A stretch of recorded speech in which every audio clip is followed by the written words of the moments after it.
Assalamualaikum warahmatullahi wabarakatuh. Selamat pagi teman-temanku para pecinta Tosanaji dimanapun Anda berada. Kembali lagi bersama saya Andrian Antar Pusaka berbudaya dengan keris bukan dengan Inggris. Teman-teman sekalian, kali ini saya kebetulan kemarin dapat hunting itu keris yang berlook 13. Namun kali ini bukan keistimewaan bukan hanya pada looknya teman-teman, tapi juga keris ini termasuk keris ganan. Ganan adalah keris yang berornamen di bagian gandeknya. Nah, seperti apa ganannya tersebut dan seperti apa ornamennya langsung saja akan saya buka. Kebetulan masih di tas saya ini teman-teman, ya. Oke. Bismillahirrahmanirrahim. Ini adalah kerisnya teman-teman. Nah, dari warangkanya terlihat bahwa warangka seperti ini termasuk warangka Ladrang Surakarta. Secara pada tampilan warangkanya saya rasa keseluruhannya sudah begitu dan cukup untuk dipajang, dan saya rasa cukup eksotis ketika nanti dipajang di dinding rumah Anda ataupun pada etalase showcase yang Anda miliki teman-teman sekalian. Oke, langsung saja akan saya buka seperti apa kerisnya. Bismillahirrahmanirrahim. Wow, ini teman-teman sekalian. Oke, wah, ini adalah kerisnya berornamen nogo kike teman-teman, ya. Looknya ada 13, 1, 2, 3, 4, 5, 6, 7, 8. Jadi penyebutannya dalam keris ini teman-teman sekalian termasuk nogo kike berlook 13. Kalau melihat dari karakter besi serta pasikutannya, rancang bangunnya, maka keris ini termasuk dan tergolong pada Tangguh Medyun atau Purabaya, teman-teman sekalian. Seperti ini. Coba akan saya pajang di sini. Perhatikan teman-teman sekalian secara pasikutannya.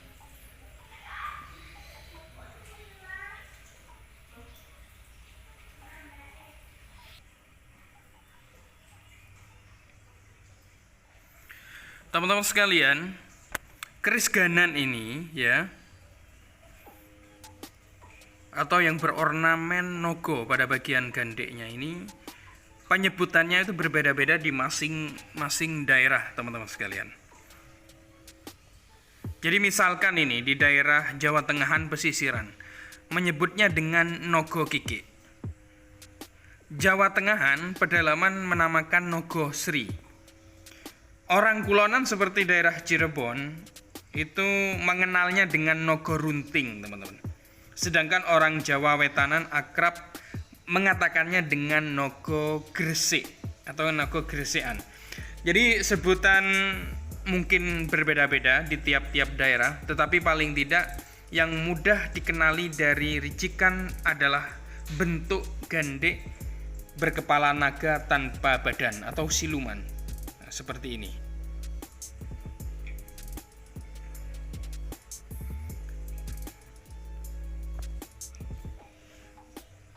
Bentuk nogo badan yang nogo seperti ini tanpa badan teman-teman, atau nogo siluman itu yang distilasikan dengan sangat sederhana atau primitif. Selanjutnya terkesan gandeknya itu bolong di bagian ini teman-teman. Jadi sebenarnya jika ditelaah lebih jauh, kesan adalah bolong tersebut atau lubang itu tersebut adalah geometri teman-teman, yang timbul mulai dari janggut atau rahang bagian bawah naga, leher atau dada naga hingga motif segitiganya itu pendukung atau tumpalnya. Nah, ini teman-teman sekalian. Secara filosofis, nogo kike merupakan sebuah ageman dari seorang penguasa dulunya, seorang raja dan seorang panglima militer di zaman dahulu teman-teman sekalian. Ditarik pada aspek filosofinya, maka keris nogo kike merupakan sebuah ageman yang diperuntukkan untuk kekuasaan, kewibawaan dan marbawani, teman-teman sekalian. Melihat daripada karakter serta pasikutannya, teman-teman sekalian, maka keris ini termasuk pada tangguh Madiun, ya, atau Purabaya, sebuah kerajaan kecil yang berada di daerah Jawa Timur. Teman-teman sekalian, saya akan sedikit menceritakan perihal tentang kerajaan Purabaya atau yang disebut Madiun. Jadi, Madiun itu salah satu kota yang terbesar di daerah Jawa Timur dulunya, di bagian barat.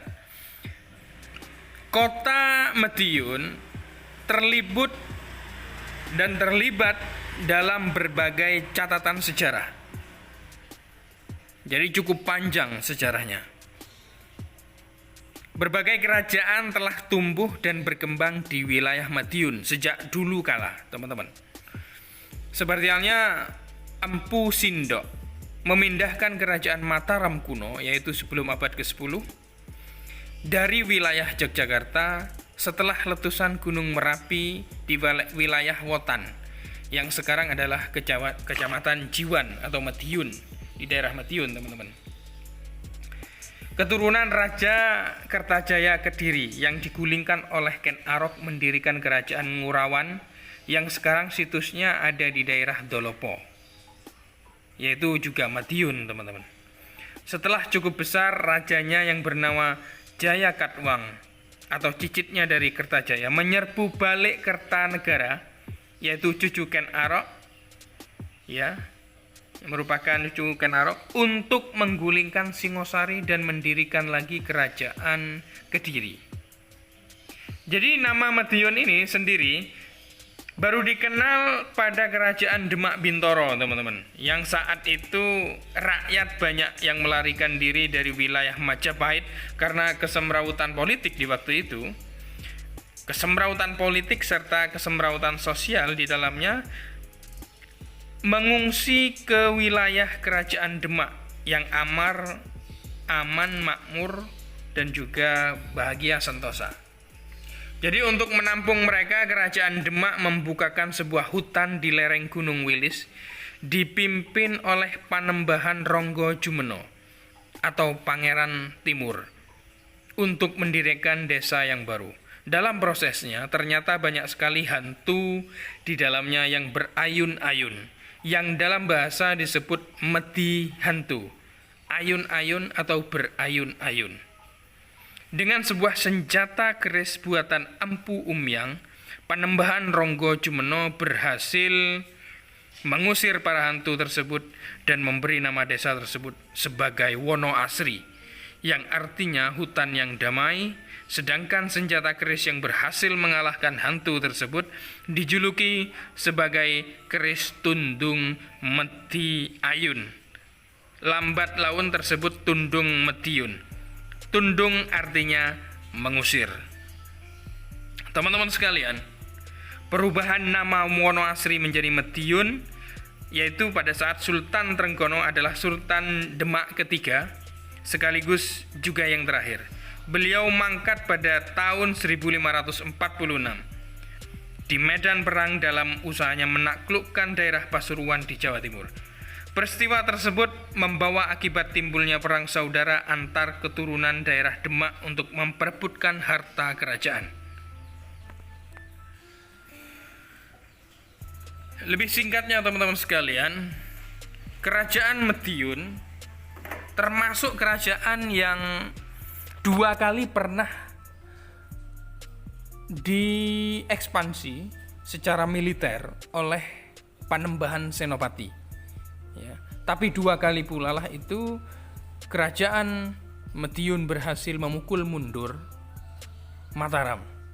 Lalu singkat cerita, kerajaan Madiun ini disiasati agar bisa takluk, maka Panembahan Senopati dengan segala pengorbanannya sampai menyuruh selirnya atau istrinya untuk pura-pura mendatangi Raja Madiun waktu itu. Pura-pura ke sana, pura-pura ke daerah istana Madiun, dan pura-pura mengatakan bahwa Mataram sudah tunduk. Oleh sebab itu maka Kerajaan Madiun dan sekutu-sekutunya menganggap bahwa kondisi sudah stabil dan kondisi sudah tidak ada apa-apa, sehingga sekutu-sekutunya yang berjaga di daerah Purabaya itu satu persatu pergi, satu persatu pulang karena menganggap situasi sudah kondusif. Sehingga dengan lengahnya seperti itu, maka Panembahan Senopati dengan pasukannya lalu menyerbu dari segala arah. Dari situlah letak kekalahan daripada Madiun atau Purabaya. Dengan adanya Purabaya tersebut, diserang tersebut, maka dengan selanjutnya seiring berjalannya waktu, maka Purabaya berganti nama dengan Madiun. Nah, sebetulnya teman-teman sekalian, Madiun itu menyimpan banyak sejarah yang panjang perihal tentang pergerisan itu. Maka oleh sebab itu kenapa keris-keris Madiun itu terkenal pada kualitas secara metalurginya, secara besinya, dan juga secara esoteri itu sangat tinggi sekali. Mengingat bahwa keris Madiun itu merupakan banyak keris yang sangat-sangat wingit, sangat mempunyai aura yang tinggi, sangat mempunyai aura yang positif, serta berkekuatan magis yang besar. Itulah keris-keris Madiun, teman-teman sekalian. Dan keris ini tergolong pada keris yang cukup stabil, panjangnya sekiranya 35 cm, dan termasuk keris berdapur yang sangat-sangat langka, teman-teman sekalian. Ini masih tersisa karat di sini dan cukup untuk diwarangi ulang kembali sehingga tampilannya lebih eksotis nanti. Oke, inilah teman-teman sekalian perihal tentang keris Nogo Kiki masterpiece dari Madiun. Terima kasih yang sudah menyimak. Mudah-mudahan salah satu keterangan ini menambah salah satu referensi dalam ilmu pertusanajian di Nuswantoro ini. Terima kasih. Wassalamualaikum warahmatullahi wabarakatuh. Salam budaya merdeka.